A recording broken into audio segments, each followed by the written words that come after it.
This is Embrace, Lebanon's only suicide helpline. Hello? Here, every call is a cry for help, and many times it's a matter of life or death. This morning we had two persons who wanted to kill themselves, and we talked with them for 35 minutes. We managed to save their lives, and this is our everyday job. Every day we wake up because we want to save another life. Calls to this non-profit center have tripled in the last year. Most are from people under 35. So in less than a year, we had 6,000 calls compared to 2,000 calls 3 years ago. Mainly what we are seeing is anxiety, depression, suicidal thoughts, but also we have an increase in substance use. It's just everything. It's too much to take in. Lebanon is facing a deep financial crisis. Unemployment and shortages has left thousands struggling with mental health issues.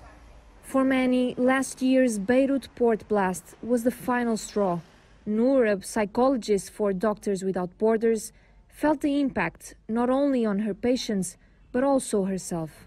Some of them, they had PTSD symptoms after the explosion.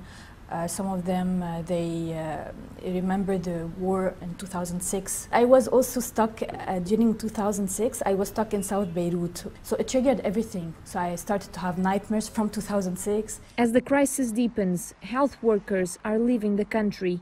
Therapy is increasingly expensive and medicine shortages are acute.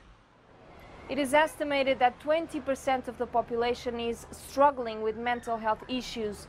Yet 90% cannot find access to treatment. For some, it's still difficult to even speak about what has happened in the latest years.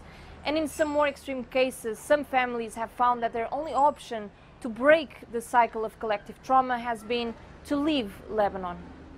For those who stayed, the work of volunteers like these at Embrace has become the only lifeline available for many. It's a bit hectic. You know, the calls are always pouring in. But sometimes you just only need to talk to someone to make yourself feel better. That's all it takes, someone to listen, someone to actually care, someone to be there for you.